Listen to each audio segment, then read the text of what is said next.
लाग्दैन म त्यसैले यहाँ ए कसले होइन मलाई राष्ट्रको माया हुनाले म नितान्त म राष्ट्रिय प्रजातन्त्र पार्टीबाट बनेको हो र म यो राष्ट्रको लागि अब पार्टी भन्दा पनि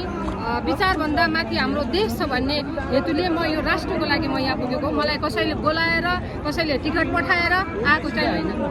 अब जसरी तपाईहरुले यो एजेन्डा उठाइरहनु भएको छ आज आन्दोलन घोषणा गर्नुभएको थियो क्यारे बिहान 10-11 बजेबाट हुनुपर्ने आन्दोलन अहिले 2-3 बजे गर्नुभएको छ सरकारले त तपाईहरुलाई बारम्बार एक किसिमको पेलेको छ नै भन्छु म चाहिँ पेलेरै राखेको छ तपाईहरुले आफ्नो समय पनि सार्नु पर्यो के लाग्छ अहिले पहिलो झट्कामै होइन त्यो चाहिँ यस्तो हो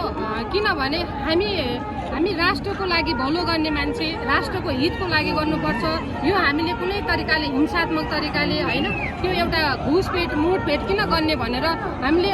ठ्याक्कै उनीहरूको पनि त्यो थियो भनेपछि हामीले सबैजनाले अब चाहिँ हाम्रो माथिबाट नै सबैले किन त्यो बिचमा एक आपसमा आखिरमा पररी पनि हाम्रै दाजुभाइ हो गणतन्त्रवादी भनेर जतिजना उर्लिएर आएका छन् उनी पनि हाम्रै नेपाली दाजुभाइ हुन् हामी एकदमै राष्ट्रवादी भन्ने बित्तिकै राष्ट्रमा भलो हुने र शान्तिमा चल्ने हुनाले हामीले यो टाइम चाहिँ सार्नु पर्यो अब अहिले यतिका मान्छे आउनु भएको छ के छ त नि योजना अब सिंहदरबार नजिक छ